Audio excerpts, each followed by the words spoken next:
Assalamu alaikum guys, welcome to my channel Learn English with Saima. This is me Saima, and today we are going to discuss about the fifth type of pronoun, which is relative pronoun. We will start with the definition. Relative pronoun. Relative pronoun is used to connect a clause, sentence or a phrase. It points to a noun to show which person, place or thing is being discussed. अच्छा जी, relative pronoun. relative का क्या मतलब है?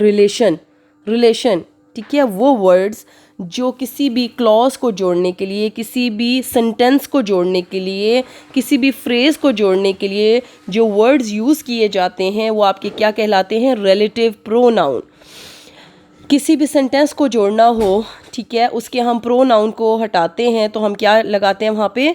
Relative pronoun को लगा देते हैं हम। आई वी हटा के, ही शी हटा के वहाँ पे क्या लगा देते हैं? आपका रिलेटिव प्रोनाउन लगा देते हैं, ठीक है। रिलेटिव प्रोनाउन आपका रिलेशन बनाता है, दो जुमलों को जोड़ के, दो जुमलों को जोड़ता है। क्लॉजेज आपके इंडिपेंडेंट क्लॉज होता है, आपका डिपेंडेंट क्लॉज होता है। ये हम बाद की वीडियोस में क्लॉजेज को डिस्कस करेंगे, ठीक है। क्लॉजेज भी अ टाइप ऑफ सेंटेंसेस होते हैं।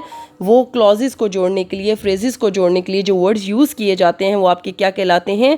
Relative pronoun. It points to a noun to show which, हाँ जी, और ये नाउन की तरफ पॉइंट आउट करते हैं और बताते हैं कि किस पर्सन के बारे में बात हो रही है, किस जगह के बारे में बात हो रही है, किस चीज़ के बारे में डिस्कस किया जा रहा है। उस सेंटेंस में जिस नाउन के बारे में बात की जा रही होती है, जिस प्लेस के बारे में बात की जा रही होती है, किसी थिंग के बारे में बात की जा रही होती है, किसी पर्सन के बारे में बात की जा रही होती है, उसकी तरफ इशारा किया जा रहा होता है, ठीक है।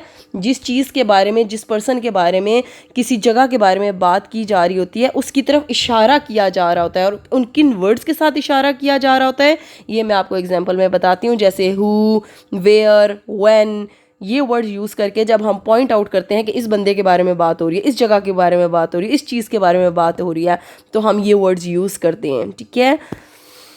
हम देखते हैं इसकी examples. Who, whom, when, what, why, where, that, whose, which, whoever, whomever. These words are used to show the relative pronoun. अच्छा जी, हम इनको डिटेल के साथ डिस्कस करते हैं कि कब कब हम व्हेन लगाते हैं, कब हम वाई लगाएंगे, कब हम वेयर लगाएंगे, कब हम व्हाट लगाएंगे, कब हम विच लगाएंगे। ये सारे वर्ड्स हम कब लगा सकते हैं किसी भी सेंटेंस में।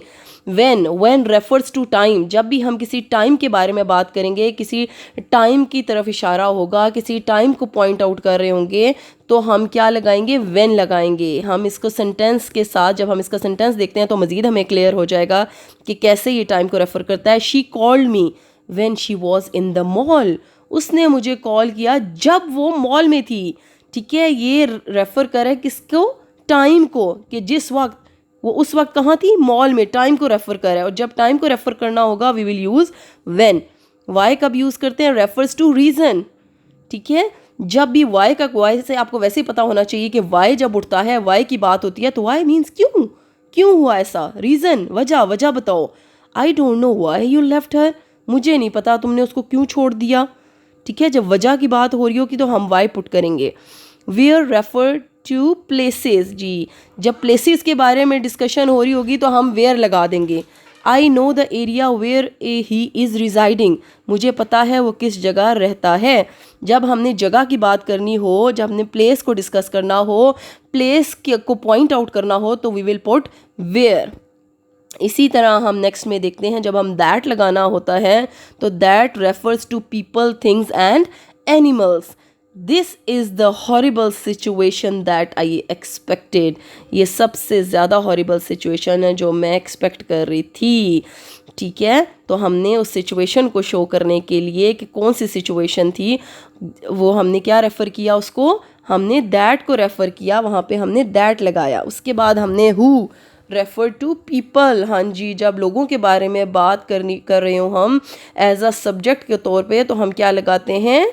हु। और ये किसको रेफ़र करता है? हु वर्ड पीपल को, लोगों के बारे में। जब हम लोगों को पॉइंट आउट कर रहे होते हैं तो हम हु लगाते हैं। Ali is the student who won the prize, Ali वो बच्चा है, वो स्टूडेंट है जिसने प्राइज जीता। नेक्स्ट है हमारा whom।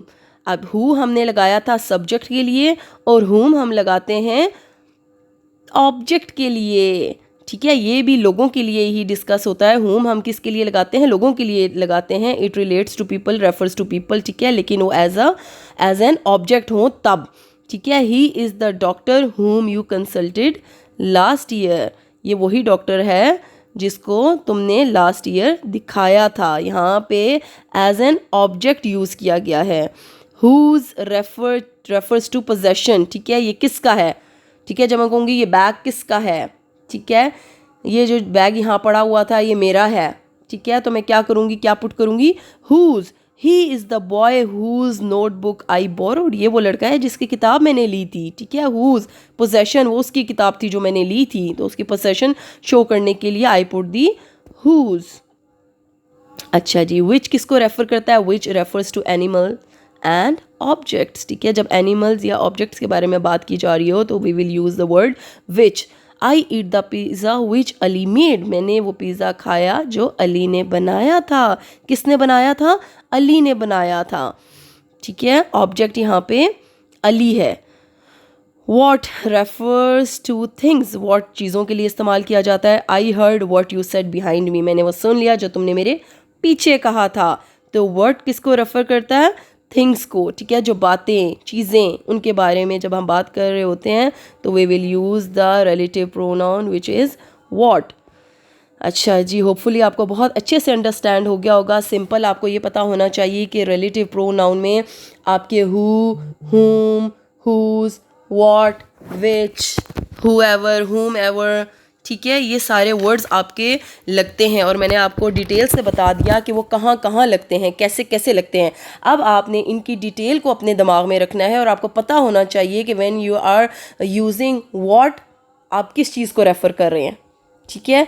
टाइम के लिए आप कौन सा वर्ड रेफ़र करेंगे, ठीक है, ये आपको पता होना चाहिए कि आप जो वर्ड्स रेफ़र कर रहे होते हैं उनका कहाँ कहाँ कैसे कैसे लगाना है।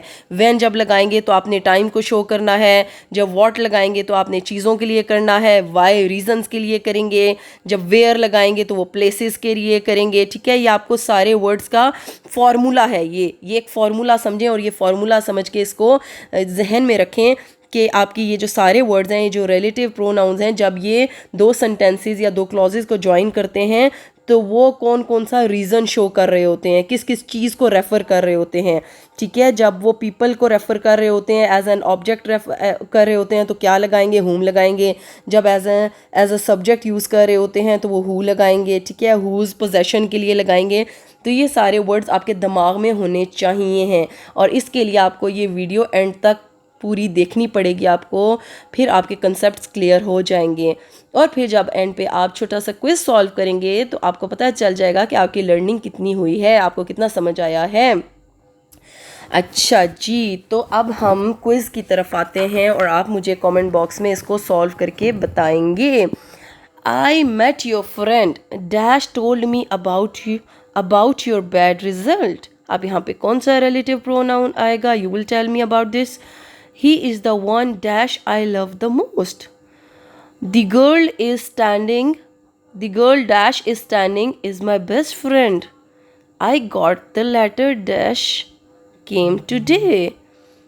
The paints dash I bought are going to be used for painting. हाँ जी, आप देखें कि आप कैसे सॉल्व करेंगे और आपको पता होना चाहिए कि कौन सी चीज़ जो है वो रीज़न्स को, कौन सी टाइम को, कौन सी थिंग्स को, कौन से पीपल को, कौन सी प्लेसेस को, क्या क्या यहाँ पे रेफरेंस किस किस तरफ जा रहा है, उसके अकॉर्डिंग आपने पुट करना है। चलें एक आध हम आपको सॉल्व कर देते हैं। लास्ट वाला हम सॉल्व कर लेते हैं। The paints dash I bought are going to be used for painting. मैंने आपको बताया था जब ऑब्जेक्ट के लिए हम यूज़ करते हैं तो हम क्या लगाते हैं, दैट पुट करते हैं। तो यहाँ पे हम दैट पुट करेंगे। The paints that I bought are going to be use for painting. बाकी आप मुझे सॉल्व करके बताएं और कमेंट बॉक्स में मुझे इसका सलूशन चाहिए। Thank you for watching. Please subscribe my channel and hit the bell icon. Also like, share and comment and wait for my next video. Allah Hafiz.